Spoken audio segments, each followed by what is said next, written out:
Hello everyone, welcome to our educational video एचर the way to success. स्वागत है आप सब लोगों का हमारे यूट्यूब चैनल एचर द वे टू सक्सेस में एक और नई वीडियो में। आज की वीडियो जो रहेगी हमारी रहेगी जलियांवाला बाग हत्याकांड के ऊपर। ठीक है, सब्सक्राइब आवर यूट्यूब चैनल एचर the way to success for educational videos. तो आज की वीडियो को हम स्टार्ट करते हैं जलियांवाला बाग हत्याकांड के ऊपर जो आज की वीडियो हमारी रहेगी।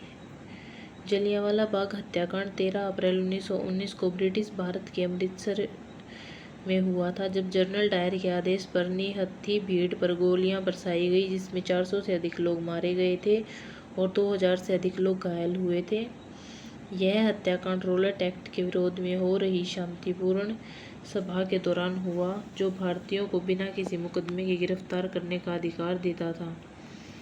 तो यहाँ पर थोड़ा सा मैं आपको रोलेट एक्ट के बारे में बता रही हूँ। रोलेट एक्ट के बारे में हमारे YouTube channel HR the way to success पर प्रॉपर रोलेट एक्ट के ऊपर वीडियो आ जाएगी, तो वहाँ पे जाके आप रोलेट एक्ट के बारे में जान सकते हैं। ठीक है, तो जो भारतीयों को बिना किसी मुकदमे के गिरफ्तार करने का अधिकार देता था और पंजाब में हो रहे विरोध प्रदर्शनों के कारण यह घटना हुई थी।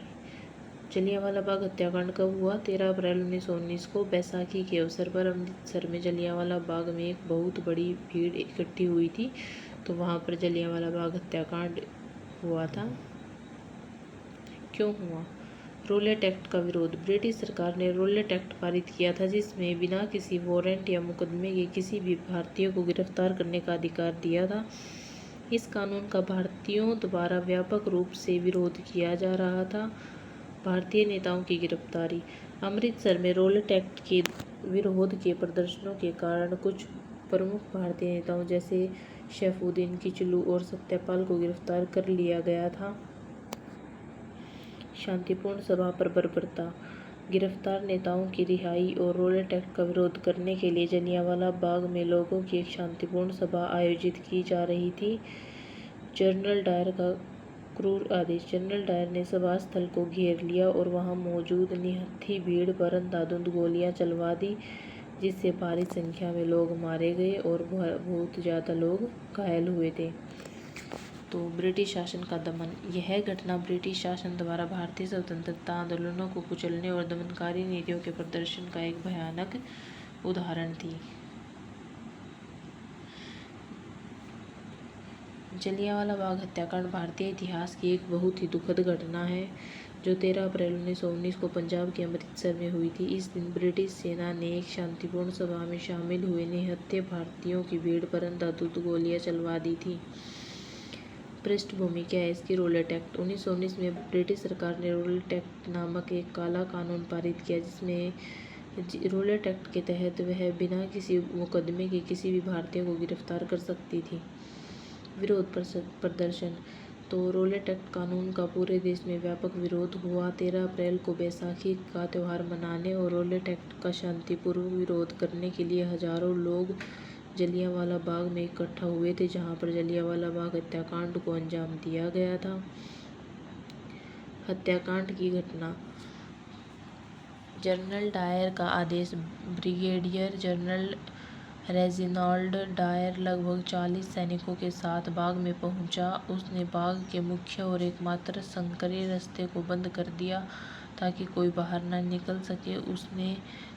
जनरल डायर ने अपनी सेना के साथ जलियांवाला बाग को चारों तरफ से घेर लिया और वहां पर निहत्थे जो लोगों की भीड़ एकत्रित हुई थी वहां पर गोलियां बरसवा दी, ताकि और बहुत सारे लोग मर गए और बहुत सारे लोग जलियांवाला बाग हत्याकांड में घायल हो गए थे। लगभग 300 लोग जलियांवाला बाग हत्याकांड में मर गए थे और लगभग 2000 से ज़्यादा लोग जलियांवाला बाग हत्याकांड में घायल हुए थे। अंधाधुंध गोलीबारी। बिना किसी चेतावनी के जनरल डायर ने सैनिकों को भीड़ पर गोली चलाने का आदेश दिया। लगभग 10 मिनट तक सैनिकों ने 1650 राउंड गोलियां चलाई। भागने की कोशिश। जान बचाने के लिए लोग इधर उधर भागने लगे, कुछ दीवार फांदने की कोशिश करने लगे, जबकि कई लोगों ने जान बचाने के लिए बाग में बने कुएं में छलांग लगा दी। परिणाम क्या हुआ? हताहतों की संख्या। ब्रिटिश सरकार ने मरने वालों की संख्या 300 79 बताई, लेकिन भारतीय नेताओं और अन्य रिपोर्टर्स के मुताबिक मृतकों की संख्या 500 से अधिक थी और हजारों लोग घायल हुए थे। देशव्यापी आक्रोश। इस घटना ने पूरे देश को हिलाकर रख दिया। महात्मा गांधी ने इसके बाद असहयोग आंदोलन शुरू किया और रविंद्रनाथ टैगोर ने नाइटहुड की अपनी उपाधि लौटा दी। तो जलियांवाला बाग हत्याकांड के कारण इसका परिणाम यह हुआ कि जो महात्मा गांधी थे उन्होंने असहयोग आंदोलन शुरू किया और रविंद्रनाथ टैगोर ने नाइटहुड की अपनी उपाधि लौटा दी। देशव्यापी आक्रोश। इस घटना ने पूरे देश को हिलाकर रख दिया था। जांच और सजा। हत्याकांड की जांच के लिए हंटर कमीशन का गठन किया गया, लेकिन जनरल डायर को मामूली सजा देकर बरी कर दिया गया, जिससे लोगों में और आक्रोश बढ़ गया। ठीक है, तो जो जलियांवाला बाग हत्याकांड हुआ था उसकी जांच के लिए हंटर कमीशन का गठन किया गया, लेकिन जो जनरल डायर था उनको मामूली सजा देकर बरी कर दिया गया, जिससे लोगों में और ज़्यादा आक्रोश बढ़ गया। स्मारक और महत्व। जलियांवाला बाग आज एक राष्ट्रीय स्मारक है, जहां शहीदों की याद में एक स्मारक बनाया गया है। बाग की दीवारों पर आज भी गोलियों के निशान मौजूद हैं, जो उस खौफनाक दिन की गवाही देते हैं। इस हत्याकांड ने भारत के स्वतंत्रता संग्राम को एक नई दिशा दी और भारतीयों के मन में ब्रिटिश शासन के प्रति गहरी नफरत पैदा कर दी। तो ठीक है, तो जलियांवाला बाग जो है आज एक स्मारक के रूप में हमारे पास है कि जहाँ पर हम शहीदों की याद में स्मारक बनाया गया है। आप में से कुछ लोग अमृतसर गए होंगे तो जलियांवाला बाग देखा भी होगा, तो वहाँ की बाग की दीवारों पर आज भी गोलियों के निशान हैं, जो उस खौफनाक दिन की गवाही देते हैं। जलियांवाला बाग हत्याकांड ने भारत के स्वतंत्रता संग्राम को एक नई दिशा दी और भारतीयों के मन में ब्रिटिश शासन के प्रति बहुत ही ज़्यादा नफरत पैदा कर दी थी। Thanks for watching. I hope आप सब लोगों को जलियांवाला बाग हत्याकांड क्लियर हो गया हो। फिर भी किसी को कुछ समझ नहीं आता तो आप लोग कमेंट कर सकते हैं। And subscribe our YouTube channel HR the way to success.